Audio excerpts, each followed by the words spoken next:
Actuellement, Starlink a complètement bloqué l'utilisation de Starlink par l'armée russe.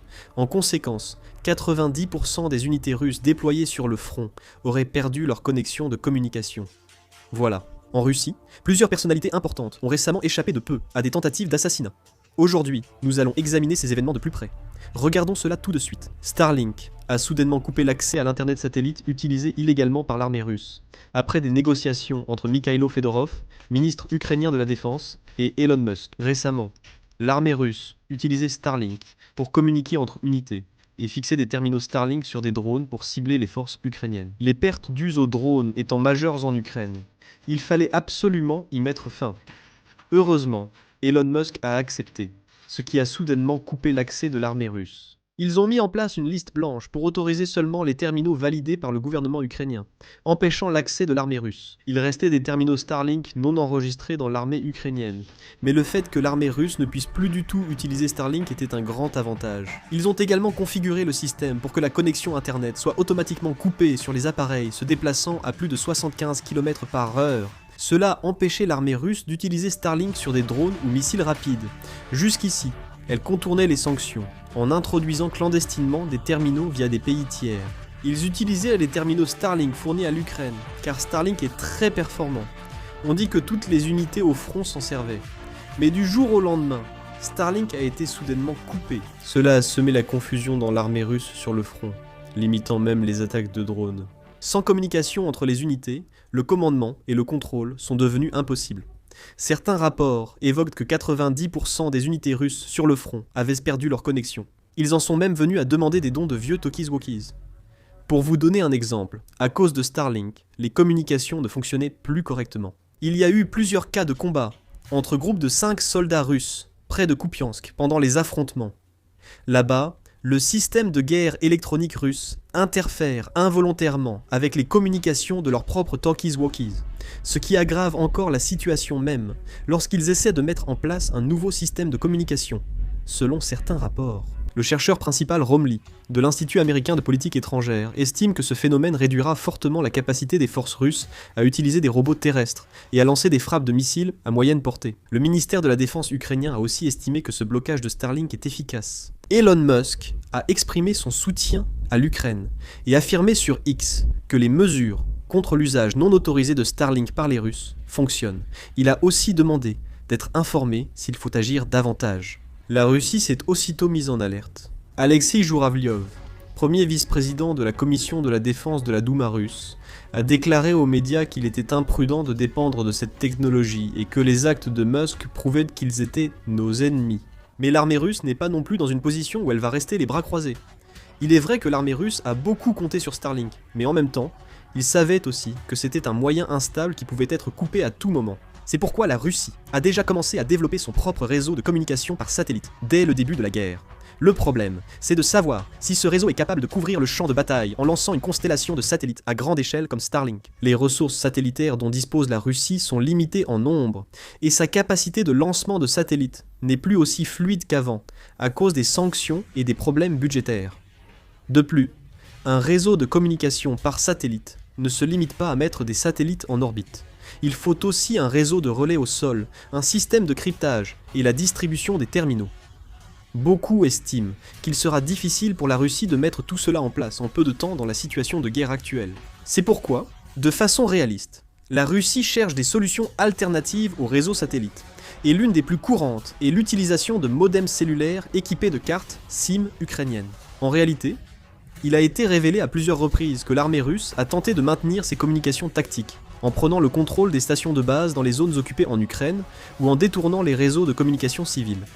Cependant, cette méthode est très risquée. Si le signal est capté, cela signifie que la position est révélée. L'armée ukrainienne peut utiliser la guerre électronique ou intercepter des signaux pour localiser l'émetteur et lancer des frappes. Sur le front, la position est souvent détectée dès l'activation de la communication, limitant ainsi l'utilisation fiable de ces moyens. La communication sans fil, comme les talkies-walkies ou radios militaires, est une alternative. Après la coupure de Starlink, l'armée russe a voulu acquérir plus de radios, mais cette méthode est peu sécurisée. Si le niveau de cryptage est faible, l'armée ukrainienne peut intercepter les communications, et si elle émet des ondes de brouillage, la communication elle-même peut être complètement interrompue. La Russie est réputée pour sa puissance en guerre électronique, mais l'Ukraine améliore aussi ses capacités grâce au soutien occidental. Avec l'intensification de la guerre électronique, les communications au front se dégradent. Les réseaux filaires en fibre optique sont alors préférés. L'armée russe a tenté plusieurs fois d'installer des câbles à fibre optique dans les tranchées pour garder les communications. Les réseaux filaires limitent les interceptions et résistent mieux aux interférences de drones, mais un problème majeur subsiste. La ligne de front est sans cesse bombardée, et réparer un câble coupé expose aussitôt à des tirs. Tout déplacement implique une nouvelle installation, ce qui use constamment personnel et matériel du génie. Cette méthode est donc difficile à soutenir durablement. En Ukraine, certains pensent que la Russie trouvera bientôt une nouvelle alternative de communication. L'essentiel est que, même avec une alternative, la Russie aura du mal à atteindre la rapidité et la stabilité de Starlink, ce qui impacte clairement la ligne de front. L'efficacité des drones baisse, et les frappes d'artillerie sont moins réactives. Ce changement ne bouleversera pas la situation rapidement, mais l'accumulation de ces désagréments pèse lourdement sur la capacité à faire la guerre. Dans un conflit, manquer de munitions est fatal, mais un ordre transmis en retard peut avoir des conséquences encore plus graves. Dans ce contexte, toutes sortes de choses étranges se produisent en Russie. Le 6 février à Moscou, une tentative d'assassinat a visé le général Vladimir Alexeïev, vice-commandant du renseignement militaire russe. Miraculeusement, il a survécu, malgré plusieurs balles. 3 suspects russes ont été arrêtés dans cette affaire d'assassinat. L'un d'eux a été arrêté à Moscou, un autre a été arrêté à Dubaï, aux Émirats Arabes Unis, et le dernier aurait fui en Ukraine. Après le début de la guerre en Ukraine, 4 tentatives d'assassinat de généraux russes ont eu lieu près de Moscou. S'il n'y en avait eu qu'une, je n'aurais même pas fait de vidéo. Le 6 février, après la tentative d'assassinat du lieutenant-général Alexeïev, la voiture du général Alexandre Blouzov, proche de Shoigu, a subi une panne de frein le même jour. Selon les médias locaux, si l'accident avait eu lieu sur l'autoroute, il aurait pu être mortel. Par ailleurs, Yuri Sadovenko, ex-vice-ministre de la Défense et proche de Shoigu, est décédé subitement d'une maladie cardiaque le 25 décembre 2025 à 56 ans. Les médias britanniques ont rapporté que Yuri Sadovenko, l'ancien vice-ministre de la Défense, n'avait aucun problème de santé. Il y a donc des aspects assez suspects dans cette affaire. Maintenant, voici un point qui suscite la curiosité de beaucoup de gens. Est-ce que cela a été fait par l'Ukraine ?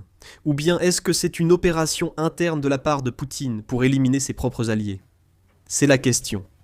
En réalité, on ne sait pas encore clairement qui est à l'origine de cet incident. Il faut donc examiner séparément les deux scénarios. L'un des scénarios est que les services de renseignement ukrainiens sont intervenus directement et ont mené une opération visant le cœur de la Russie. L'autre possibilité est qu'une lutte de pouvoir interne en Russie se soit intensifiée, entraînant des purges ou des éliminations internes. Voyons d'abord la possibilité d'une opération ukrainienne. Pour l'Ukraine, il est déjà difficile d'affronter l'armée russe au front. Néanmoins, si des tentatives d'assassinat visant des généraux se poursuivent en plein centre de Moscou, cela pourrait être une stratégie visant davantage un effet politique qu'un effet militaire. Cela vise à faire comprendre à l'état-major russe qu'aucune zone n'est sûre et que les dirigeants de la guerre peuvent être ciblés à tout moment, ce qui peut réduire le moral et semer la méfiance dans la chaîne de commandement. En particulier, l'armée russe connaît déjà de fortes tensions entre les services de renseignement et l'armée. Si de tels incidents se répètent à l'intérieur de Moscou, la suspicion de trahison risque de se répandre, ce qui pourrait briser la cohésion interne. Pour l'Ukraine, semer la méfiance parmi les élites russes peut être plus efficace que détruire un char. Cependant, il ne faut pas ignorer la possibilité de purges internes en Russie. Fait étrange, les suspects sont russes. S'il s'avère qu'ils ne sont pas des agents externes, mais des acteurs internes, cela indiquerait plutôt une lutte de pouvoir en Russie qu'une opération ukrainienne. Encore plus suspect, l'un des suspects a été arrêté à Dubaï, aux Émirats Arabes Unis. Dubaï est un lieu où l'argent des oligarques russes se rassemble, et il est souvent considéré comme un passage pour les fonds de guerre, l'argent occulte et les fuites à l'étranger. Si un suspect a été arrêté dans un tel endroit, on ne peut s'empêcher de soupçonner qu'il y a eu des transactions internes mêlant guerre et argent. Fait notable, après cet incident, plusieurs proches de Shoigu ont eu des accidents de la route, ou sont morts dans des circonstances mystérieuses. Si ce schéma se répète, il est naturel d'analyser qu'on vise délibérément un groupe pour affaiblir son pouvoir. Actuellement, la situation en Russie se détériore à cause de Starlink. Qu'en pensez-vous ? N'hésitez pas à laisser vos avis dans les commentaires. C'est tout pour cette vidéo, merci de l'avoir regardée.